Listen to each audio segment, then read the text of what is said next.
soleil dans les bois avec toujours de la neige. Plaisir pour les yeux.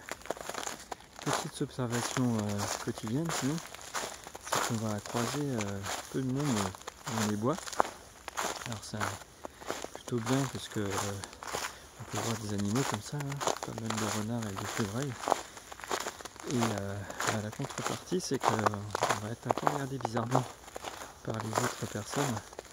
Alors, les randonneurs, là j'en ai juste aperçu un au loin en une semaine et quelques 70 km de marche. Sinon ça va être plus berger, Rome, et puis des Romains qui viennent chercher du bois. À d'autres périodes de l'année, ça va être plutôt des gens qui cherchent des champignons, des baies ou d'autres plantes. Et comme ils ne sont pas forcément habitués à voir du monde, il y a un regard plutôt méfiant, voire à la limite défiant. Là c'est le cas, par exemple j'ai croisé 3 personnes qui étaient en train de couper du bois. J'ai dit bonjour et le plus jeune a répondu, mais pas les deux anciens. Et j'ai vraiment senti le regard bien insistant à partir du moment où je suis rentré dans le champ de vision et que j'en suis sorti. Et ça c'est pas la première fois. Donc ça surprend. Vraiment, je fais un peu avec, mais c'est aussi une des particularités de la Roumanie, comme les loisirs ne sont pas beaucoup développés. Ils ne sont pas forcément habitués à avoir du monde. Là on peut distinguer des traces, je pense, de chevreuil. Ça là, la neige remuée avec les feuilles dessous là. Je pense que ça va être des chevreuils. J'ai vu à plusieurs endroits des passages de chevreuils et puis il y avait ces signes sur les passages, donc je pense que c'est les chevreuils là. D'ailleurs j'en ai croisé un il n'y a pas très longtemps.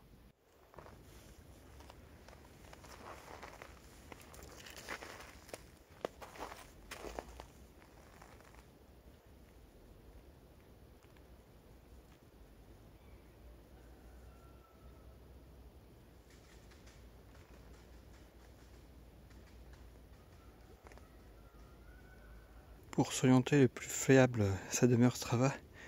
On lance le GPS une fois qu'on est parti. Après, on n'a même pas besoin des données. Les données ne sont pas activées là. Il y a juste le GPS. Et puis, ça permet de bien voir ses traces. Parce qu'on peut se perdre facilement. Là, on voit une espèce de petit Y. Justement, je me suis paumé du chemin. C'était pas ce que je voulais prendre. J'ai dû revenir sur mes pas. L'avantage, c'est qu'on peut facilement couper là. C'est des petits bois. Donc, on va à travers. Mais il y a pas mal de petits chemins en fait. Un peu partout et c'est facile de s'égarer. Donc un petit coup de GPS et puis comme ça au moins on est sûr de garder la trace. Il y a un truc que j'ai du mal à m'habituer, c'est les chiens. Parce que là on les entend, c'est moi qui les ai déclenchés. Et je prends un chemin dans la forêt, je venais pas des habitations là. Mais il y en a un qui m'a entendu et l'autre a tout de suite donné de la voix. Alors que je vais même pas vers la maison quoi. Et ils sont partis normalement pour 10 minutes, un quart d'heure. Et du coup ça fait de l'écho, ça résonne. C'est vraiment épuisant, ça c'est chiant ici en Roumanie, c'est vraiment la plaie quoi. Entre les sauvages qu'on trouve régulièrement, qu'on croise régulièrement, et puis les domestiques qui aboient en continu quoi.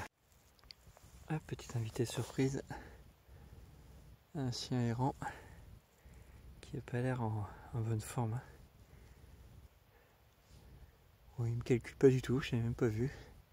Il s'était arrêté, il me regardait. Et il passe tranquillement. Ah, il profite du spectacle, je crois, comme moi. Ouais. Il est tranquille, je pense au début qu'il y avait peut-être 1 mètre, mais non. Ça a tout du chien errant. Et hop, il fait sa vie, il repart. Il est 17h passées, le soleil couché. Et ça me rappelle une autre petite observation quotidienne de hier. C'est que j'ai fait une rencontre plutôt insolite. 2 4x4 qui étaient sans doute venus pour moi, dont un et l'heure avec 8 feux, 4 en bas et 4 sur le dessus. L'autre 4x4 il avait juste 4 feux, c'était un peu moins impressionnant, mais là ça fait quand même bizarre de se retrouver sous les feux des projecteurs ainsi. Et j'ai débarqué d'un chemin d'un bois. On arrive sur un plateau et pour faire le tour à une marche rapide, ça fait à peu près une demi-heure je pense. Et on a tout de suite vu sur la ferme, qui est en contrebas.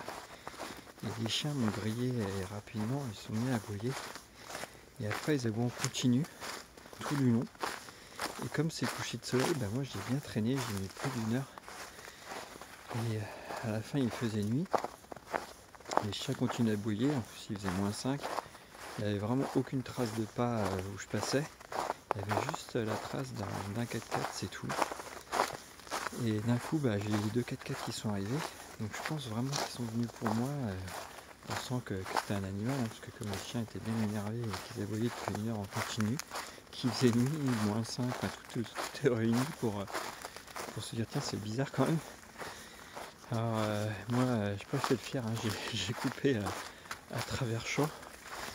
Et ils m'ont vu dans leur projecteur, donc ils ont ralenti mais ils se sont pas arrêtés. Alors ça se trouve c'est pas du tout ça, moi, ils passaient là, mais bon c'est quand même bizarre vu qu'il n'y a vraiment qu'une trace de passage entre jours, que là il y a 2 4x4 qui surgissent d'un coup. Voilà, c'est la petite anecdote, la rencontre insolite. D'autres traces de ce que je pensais être des chevreuils. Alors je sais pas du tout si il se roule dedans ou si c'est pour essayer de racler, pour essayer de trouver de l'herbe. Parce que là on voit un peu d'herbe sous la neige, donc je sais pas s'il recherche de la nourriture. Aucune idée du pourquoi, donc si quelqu'un a une idée, ça m'intéresse dans les commentaires, de mettre ça dans les commentaires. Je sais pas si on entend bien là en bruit de fond là. Ça fait 1 demi-heure, c'est insupportable, d'habitude c'est tout calme. Là, c'est pas moi qu'ils ont senti parce que là je suis vraiment bien protégé, je sais où c'est vraiment en contrebas. Alors je sais pas ce qui les énerve, mais là ça fait 1 demi-heure que je les entends. C'est épuisant, d'habitude c'est calme, c'est vraiment agréable. Et du coup c'est limite stressant. En pleine balade là, sur un magnifique coucher de soleil. C'est absolument somptueux avec la neige. Waouh! Et là, il y a du -10 d'annoncé cette nuit. Et du coup, c'est la première fois que ça m'arrive. Je sais pas si on le voit très bien à l'écran, mais j'ai du gel qui s'est formé. Enfin, j'ai des glaçons quoi dans ma bouteille d'eau. Et ça, c'est la première fois que ça m'arrive. Là, on voit que commence à faire bien frais. Hein. Et 18h25, il fait à peu près -5. Et là, je viens de descendre la petite colline là, et j'ai vu qu'il y avait du monde sur le toit en train de bosser. En plus, il a plu dans les jours qui précédaient, il y avait de la neige qui a fondu. C'est bien glissant. Donc voilà, c'est des conditions de travail vraiment fou. 18h40, -3 sur le thermomètre à l'abri, donc il doit à peu près faire -5. Et bah voilà ma petite bouteille d'eau dont je parlais tout à l'heure, bah, il y a pourtant presque plus d'eau, hein, mais en fait avec les mouvements du sac, bah, ça a réussi à geler sur les parois et même au goulot quoi. Je trouve ça carrément hallucinant, j'avais vraiment jamais vu ça quoi.